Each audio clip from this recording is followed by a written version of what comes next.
Quelle semaine, mais quelle semaine parfaite de A à Z pour le Real.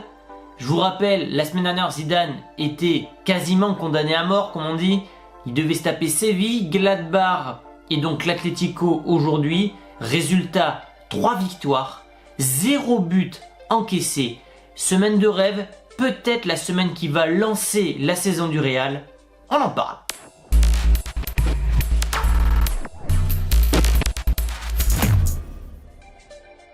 La vidéo est sponsorisée par OneFootball, l'application numéro 1 sur le foot. Actu, alerte but personnalisée, article de votre club préféré. L'application est complète, elle est totalement gratuite et le lien est en description. Alors c'était une montagne qui attendait le Real ce soir.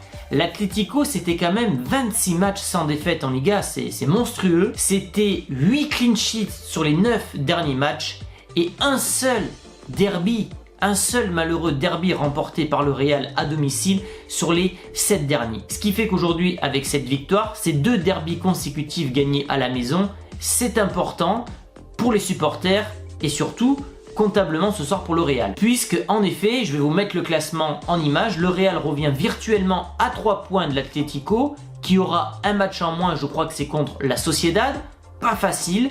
En cas de défaite, l'Atlético se serait échappé à 9 points et là ça aurait été quasiment mission impossible pour la Liga. Aujourd'hui on peut dire que le Real est de retour dans le game. Et je pense que cette prestation et cette semaine de rêve n'est pas due au hasard. Zidane a quasiment retrouvé son effectif au complet. Il y avait le retour de Ramos et donc de Carvajal côté droit. Ce qui fait que Zidane avait sa défense complète. Il manquait juste Valverde qui est rentré en fin de match, mais on en parlera après. Mais voilà, Zidane a rarement eu cette année finalement son équipe au complet. Donc il manque Hazard en attaque, mais Hazard, on le sait depuis sa signature, n'a pas enchaîné 3 matchs consécutifs. Donc je ne peux pas le comptabiliser comme un titulaire à part entière.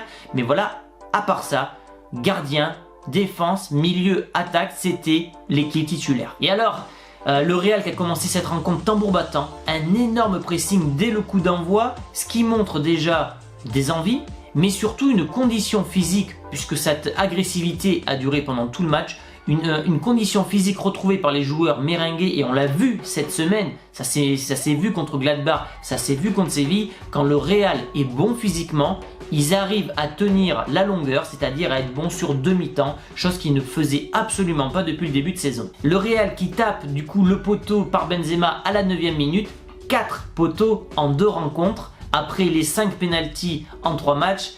Un peu la poisse quand même le Real en ce moment. Et c'est finalement sur un coup de pied arrêté que le Real va ouvrir le score. C'est rare cette année pour le signaler. Un but de Casemiro qui fait un bien fou, puisque l'Atlético, et c'était un Atlético assez moyen aujourd'hui, qui a joué très bas. On a retrouvé l'ancien Atlético Madrid, finalement le mauvais Atlético Madrid, alors que depuis le début de saison, c'était une équipe qui faisait plaisir à voir jouer, qui était plus attractive. Aujourd'hui, on dirait qu'ils ont eu peur. Ils ont joué avec un bloc bas, 2 lignes très resserrées, des fois même à 5 défenseurs. Ce qui fait que le Real, quand il ouvre le score, c'est que du bonus, puisque tu vas obliger le camp adverse à se dévoiler. Alors tu ne pourras pas user de contre-attaque comme à l'époque, puisque tu n'as plus Ronaldo, tu n'as plus Bale, mais au moins tu sais que si l'Atlético avait ouvert le score, ils auraient quasiment été sûrs de garder leur clean sheet, ils auraient encore plus joué bas, ça aurait été une catastrophe. En ouvrant le score, et ça arrive régulièrement au Real en ce moment, tant mieux, tu pièges un peu l'Atlético dans sa stratégie. Petite stat importante que je place dans ce débrief, c'était officiellement le 528 matchs de Karim Benzema avec le Real Madrid, ce qui fait qu'il devient donc officiellement l'étranger ayant porté la tunique merengue le plus souvent dans toute l'histoire du Real. Légende, il double donc Roberto Carlos qui s'était arrêté avec 727 rencontres. Retour au match, et là t'as Lemar qui loupe la balle d'égalisation à 1 mètre des cages. On le dit, on le répète, dans les grands matchs, ce sont les détails qui comptent. L'Atlético avait l'opportunité, avec sa seule occasion pour l'instant, en 1 heure de jeu d'égaliser. Ils l'ont loupé, ça se joue sur des détails. Quelques secondes après, le Real marquera le 2-0 sur une frappe magnifique de Carvajal. But qui sera attribué à Oblak, mais l'intention est là. Il a frappé directement, frappe puissante et précise. Et voilà, ça fait plaisir puisque là 2-0, t'es complètement à l'abri, t'as du mal à voir l'Atlético revenir et mettre 3 buts. Et puis il y a quand même un grand Courtois en fin de match, on en parlera dans les tops et les flops ensuite, mais Courtois qui sauve le Real du 2-1. Le 2-1 aurait pu donner confiance aux Colchoneros pour l'égalisation en fin de match. Là voilà, en stoppant une occasion nette, tu as mis fin aux espoirs. Petit bémol dans cette rencontre, c'est que Zidane, je trouve qu'il a fait ses changements un peu trop tard. À 2-0, il aurait pu sortir Modric ou Kroos et faire rentrer Valverde qui avait besoin de minutes de jeu justement pour se remettre dans le bain. Et Valverde, c'est un peu le symbole de cette semaine de rêve, c'est que voilà, Zidane récupère un élément très important au club. Valverde, c'est la puissance, c'est la condition physique, c'est la verticalité, c'est la jeunesse. Bref, un élément qui était tout simplement devenu indispensable au Real pour la rotation et même pour les matchs importants, puisqu'on se rappelle qu'il avait marqué au Camp Nou. Donc voilà, petit bémol sur Zidane. J'aime pas quand Zidane attend la 75e ou 80e minute pour faire des changements, surtout quand tu mènes 2-0 à domicile. Valverde aurait pu remplacer Kroos ou Modric beaucoup plus tôt. Donc voilà, c'est le seul bémol que je mettrai sur cette rencontre. Et bien sûr, on va parler des tops et des flops comme chaque débrief du Real. En top 1, j'ai mis Zidane. Voilà, Zidane, je le mets pas souvent. Je crois que c'est la première fois que je le mets. Mais Zidane était sur la sellette.